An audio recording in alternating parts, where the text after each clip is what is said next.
mint na nakapagpapababa ng high blood. Masyado yata akong nahuhuli sa balita na ang mga mint pala ay talagang nakapagpapababa ng dugo. Bago tayo magsimula, kung bago ka lang sa channel ko, please subscribe, like, and share, and don't forget to hit the bell button para updated ka sa lahat ng aking mga vlogs. Alam niyo ba, napakasarap talagang kakwentuhan ng mga matatanda. Diyan mo talaga malalaman kung ano yung mga nakapagpapababa ng dugo, maganda sa ating katawan, etc. etc.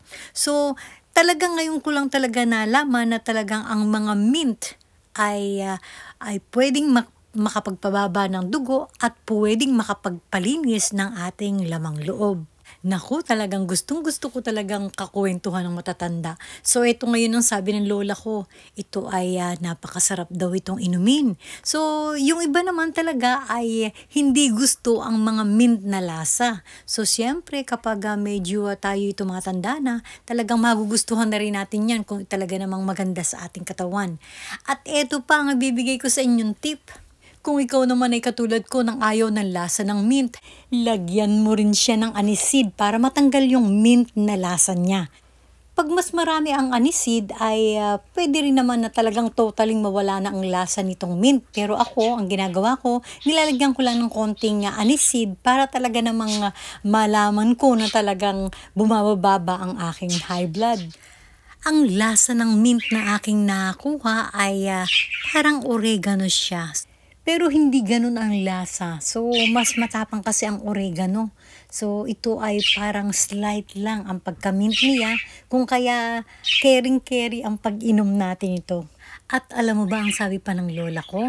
Ay lahat ng mint ay pupwedeng pampababa ng dugo. So ngayon talaga nagko-collection ako ng maraming mint para talagang araw-araw ay may iba-iba akong naiinom na mint para na lang hindi na rin ako uminom ng aking maintenance. Actually talagang hindi ako uminom ng maintenance na. So talagang exercise lang. At saka yung mga iniinom ko ng mga kung ano-anong mga herbals ay talagang nakakababa ng aking dugo. Ito pa, nadagdagan pa ang aking koleksyon ng mint. Kung itatanong niyo naman kung paano ang pag-inom nito, naitanong ko na rin sa lola ko. So ang sinabi sa akin ng lola ko, hindi sila umiinom ng malamig nito, bagkus ay talagang pinapainit pa nila yung itong tsaa na to.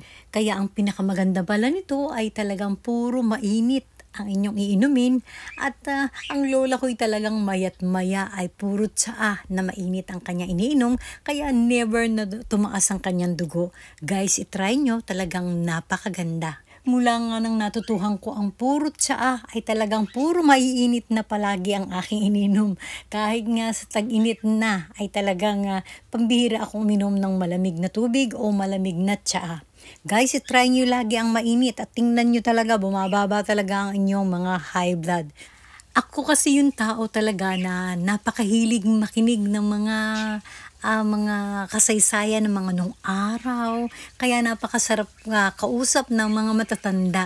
So marami akong natututuhan. Guys, alam kong meron isa sa inyo dyan na nakikinig na talagang parang ako din na talaga mahilig sa mga kung ano-anong mga kwento. So thank you so much guys for watching and see you to my next vlog. Bye!